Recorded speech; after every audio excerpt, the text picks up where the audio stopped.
Hey, it's Aaron from GameEnthus.com, and today I'm taking a look at Maul Peak.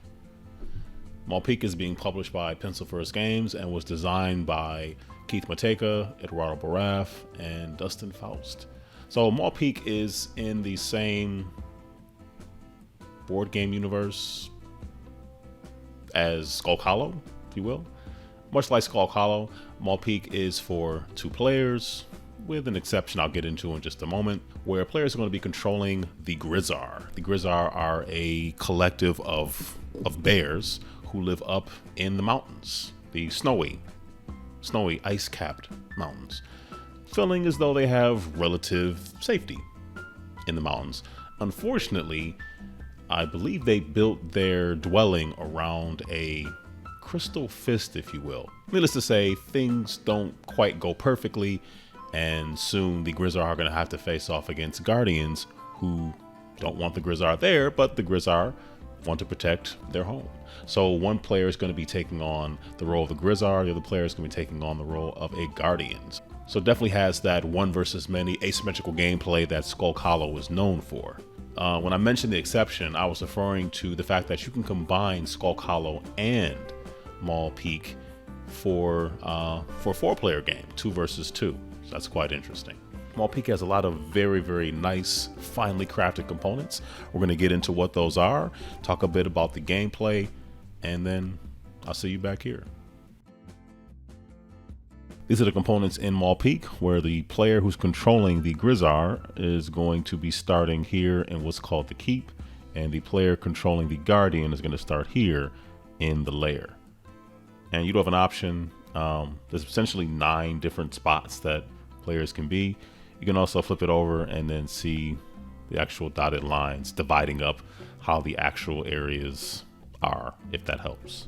There are 6 different members of the Grizzar. You have the Sage, the Herbalist, the Barbarian, the Assassin, the Mage, and the leader is the Druid. If you notice, everybody except the Druid has a number on their card. Sage has 1, the Mage has 5, and that indicates how much rage it's going to take in order to sort of get them into the battle, to sort of get them, to summon them, to get them to, to take the orders and directions from the Druid, who happens to be the leader. The Druid does not have any numbers because the Druid is the first player that would start the game for the Grizzar within the keep. If you notice, all the Grizzar have a meeple that will represent them on the board and on the actual Guardian as well. As I mentioned before, different Grizzar can be summoned by spending some of these rage tokens that are going to be earned from the cards, just like all the actions that you're able to take are based on the cards.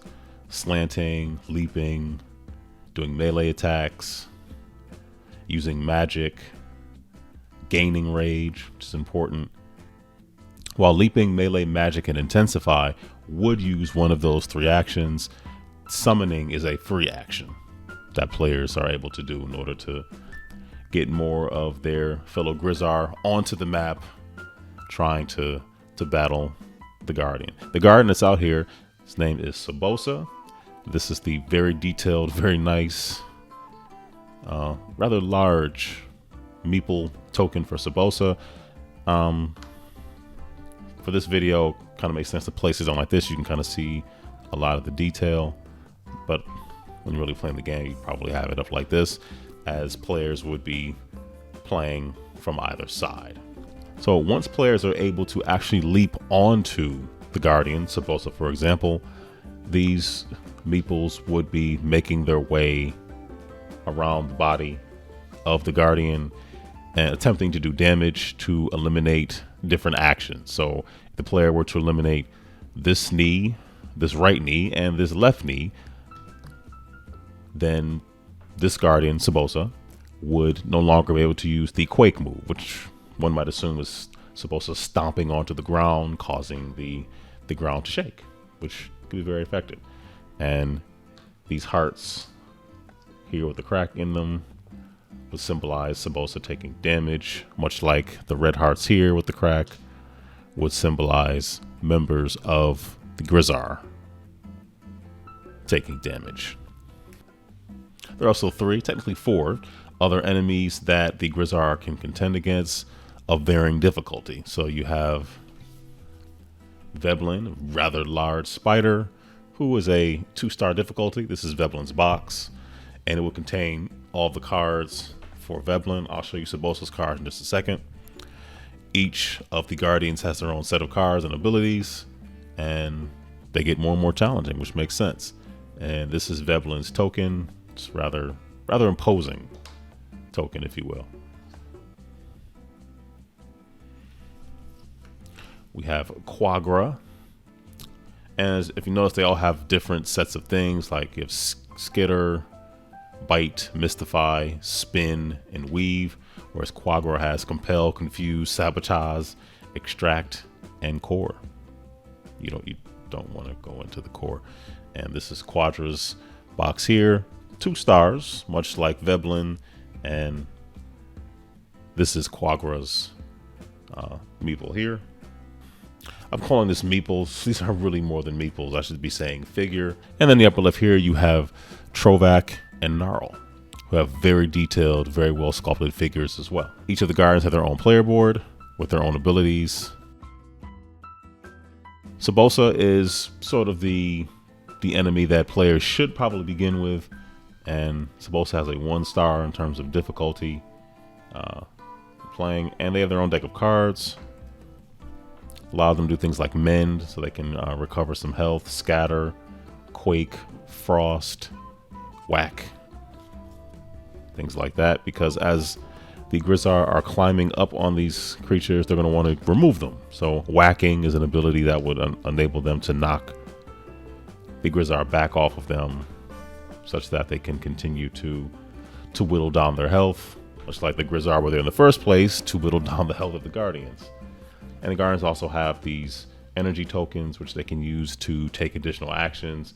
And Sebosa, for example, if Sebosa uses its Frost ability, it would essentially take a token and put it onto an unfortunate Grizzar who will not be able to use any abilities or move during that turn until that turn is over, and the token will be removed.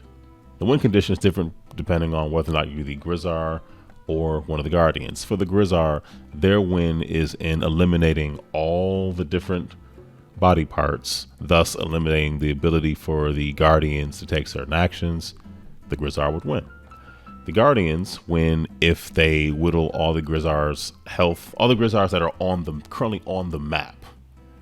If they whittle all their health down completely, they win.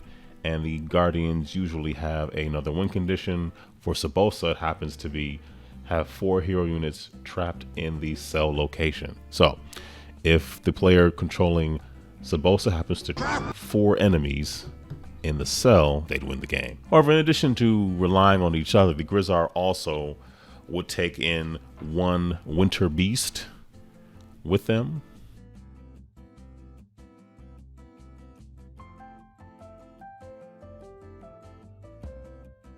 And by with them, that means the Druid has an ability to summon a Winter Beast. And the Winter Beast that the rulebook suggests that players start off with would be the Snow Hare, who also has a heart, can be resummoned. When one of the Grizzar's health is completely depleted, they're out of the game. They're done. However, the Winter Beast can be summoned again if defeated. They only have 1 health. They all have 1 health. But you only pick 1 to come into battle. So the Snow Hare can imbue, which means it can spend 2 rage, 2 of these rage tokens here, and draw 2 more cards, which would give a player more options. And then this is the actual little meeple token that can be used by the player controlling the Grizzar. And the game is meant to scale, so there's these ancient artifacts and relics. There's 6 of them, and a player who is maybe less skilled, maybe hasn't played the game as much, can start the game off with all 6 of these and take an additional action anytime in the game, but would have to remove 1 of these ancient relics to do so. And once they're out of the game, they're out of the game. But that makes a big difference. Having 6 Having 6 different times you can take an additional action seems very, very helpful to players who are maybe just learning how the game works, or maybe this is the first type of game they've ever played. So that's a nice concession to offer someone who might not be quite as seasoned in either this game specifically or this type of game. In addition, players can also combine the components from Skulk Hollow with Maul Peak and make it all even bigger. When it all goes down, the Guardians, no matter which one, would draw first blood, or attempt to, against the Grizzar. So the Guardians would play their cards, picking 4 at a time, but as you can see, their options aren't great for the Grizzar. The Grizzar will be able to retaliate by maneuvering themselves, leaping, using melee attacks, casting magic from a distance, which is key, and using that rage to protect their homes. Just like the altitude, the stakes are high at Maul Peak.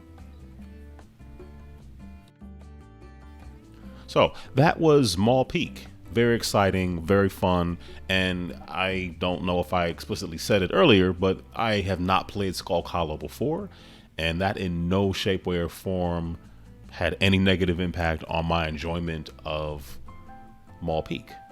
Having played Maul Peak, I'm really curious to see how Skulk Hollow and Maul Peak can sort of be combined into a much larger game. But even before that's possible, I definitely like what Maul Peak has to offer. Whether you play Skulk Hollow or not, if you are into or think you'd be into one versus many asymmetrical gameplay, I cannot recommend Maul Peak enough. Very lovely components, wonderful artwork, and a well thought out system. If you're kind of on the fence about, well, I don't know about the one versus many asymmetry, don't worry about it. Pencil First has done their homework to make sure that Maul Peak offers a wonderful experience, whether you're controlling the numerous Grizzar or the one, for the most part, Guardians who's trying to get rid of the Grizzar. So that is Maul Peak. There should be a link in the description that you can click on where you can support it, and you can support it to an extent that maybe one gets sent to your residence. So highly recommended. Maul Peak, very fun game, wonderful components, good stuff. That's gonna do it for me. Thank you for watching. Take care, stay safe, and be blessed.